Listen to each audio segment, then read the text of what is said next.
Hello friends, good morning అండి. అందరూ tiffin చేశారా? టీ కాఫీలు తాగారా? అందరూ బాగున్నారా? అందరూ బాగుండాలి, అందులో నేను ఉండాలి. ఈరోజు నేను తోటకూర పొట్టు పెసరపప్పు చేస్తున్నాను. దానికోసం స్టవ్ మీద కుక్కర్ అయితే పెట్టాను.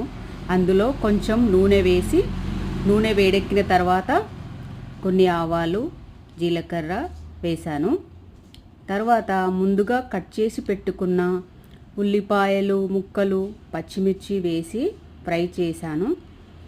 అందులోకి కొంచెం పసుపు, అల్లం వెల్లుల్లి పేస్టు వేసి కలుపుకున్నా. శుభ్రంగా ఉప్పు వేసి కడిగిన తోటకూర ఇంకా పొట్టు పెసరపప్పు వేసి అందులోకి కారం, ఉప్పు సరిపోయేంత వేసుకొని బాగా కలుపుకోవాలి.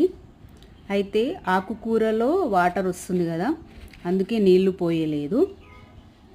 కొంచెం ఉడికిన తర్వాత ఒక గ్లాసు వాటర్ పోసి ఒక విజిల్ పెట్టుకోవాలి.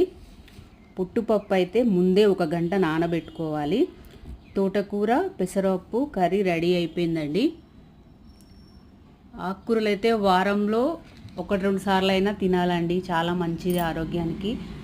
ఇంకా పొట్టు పెసరపప్పు, కందిపప్పు ఇవైతే చాలా మంచిది ఆరోగ్యానికి. చాలా ప్రోటీన్లు, విటమిన్లు ఉంటాయి. మీరు ట్రై చేయండి, కర్రీ చాలా బాగుంటుంది. నా వీడియో చూస్తున్న వాళ్ళందరికీ ధన్యవాదాలు. వీడియో కనుక నచ్చితే లైక్ చేయండి. నా ఛానల్ని సబ్స్క్రైబ్ చేసుకొని వాళ్ళు ఎవరైనా ఉంటే సబ్స్క్రైబ్ చేసుకోండి, లైక్ చేయండి, షేర్ చేయండి.